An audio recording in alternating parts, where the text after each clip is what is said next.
Charles Darwin اپنے زمانہ طالب علمی میں نہایت نکھٹو اور ناکام طالب علم تھا۔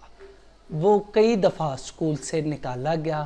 اس کا والد اسے بہت زیادہ کوستا تھا۔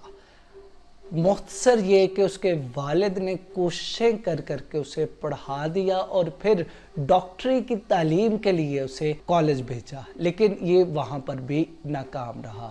پھر پادری بننے کے لیے اس نے کیمبرج یونیورسٹی میں ایڈمیشن لیا، لیکن اس میں بھی ناکام رہا۔ چارلس ڈارون نیچرل ہسٹری میں انٹرسٹ رکھتا تھا۔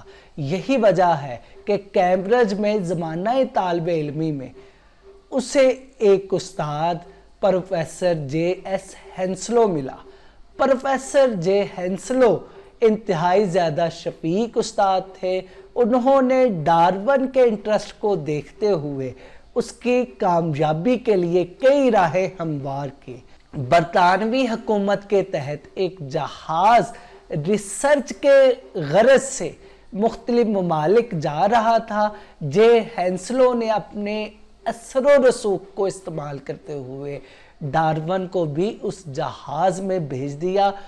یوں ڈارون نے 5 سال تک مسلسل ریسرچ کر کے اپنی وہ مشہور زمانہ کتاب نیچرل سلیکشن لکھی۔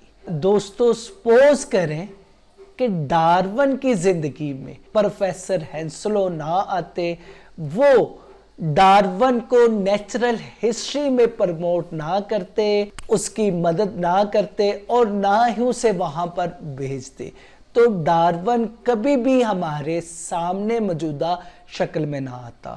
دوستو، آپ کا سٹیٹس ہمارا سٹیٹس بالکل ایسا ہی ہے۔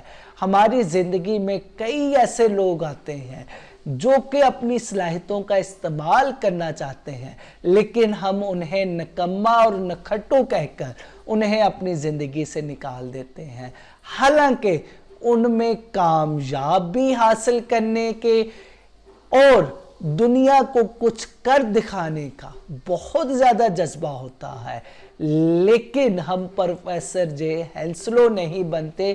اسی وجہ سے ہمارے ہاں بڑے انسان پیدا نہیں ہوتے۔ دوستو، آپ بھی کوشش کریں کہ آپ کے ارد گرد ایسے لوگ ہوں جو کہ مطالعے میں انٹرسٹ رکھتے ہیں۔ آپ ان کی ضرور مدد کریں، ان کی کامیابی کے لیے برج کا رول ادا کریں۔